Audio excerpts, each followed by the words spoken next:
So folks, this week we're focusing on the a larger scale, I guess you could say, of the urban footprint, getting down into the nitty gritty of it at the street level. So there have been, for roughly 100 years or so, since urbanization in the United States specifically really started taking off, there have been multiple geographers. I don't even know if they were called geographers then. But trying to create models and to look at patterns, right, of urban design in an attempt really to make a perfect city. That's the idea. And over the last, 100 years, really produced a multitude of different models to follow, different patterns, different systems of movement and placement of different entities tend to echo across the world, really. But there is some difference, and that's based on topography, that's based on culture, economy, and time period in which it was established and when it has grown or has it grown. So there's a lot. You don't have to do them all. If we look at here, we're looking at urban models, and I'm giving you one. This is a major one right here. You want to look at this. It's a sample. The concentric zone model. It's one of the first ones, okay, based on Chicago. You do want to look through it. It is a model you're going to need to know. And use this as a guide in investigating two other models. So if we go up a little bit, based on your birth month, you're going to be assigned two of the six here. Either the Southeast Asian city model, Galactic city model. This one's a big one. Galactic city model, Latin American city model, multiple nuclei model, that's a big one, sector model, that's a big one, and sub-Saharan African city model. And the idea is you're going to utilize the template.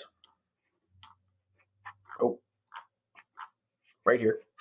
And it's already kind of set up and geared for you to answer these questions in the order. We're looking at what is the model, what is not its purpose, but what is it trying to explain? Why does this model exist in this way? If we have decentralization, meaning there's no real hub in terms of CBD, or if it's sprawling outward, or if it's really compartmentalized, like what is it trying to explain? What explains the structure of the city?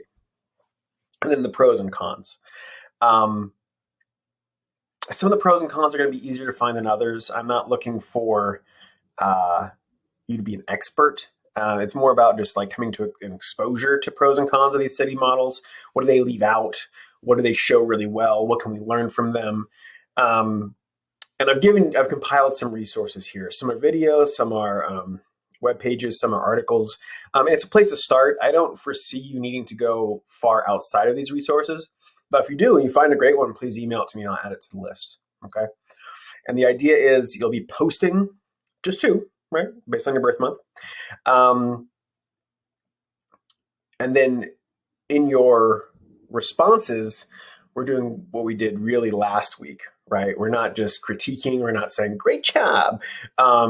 We are comparing, right? So you're going to be looking at two other models and compare them to the ones you know about, right? So that's going to be a total of 5, right, out of the 7, right? I'm adding the concentric zone here for that 5. You have rubric here, post by Thursday if you can, come to the tutorial, I'll help you out, and then respond by Sunday, all right? There will be questions on the AP exam about urban models.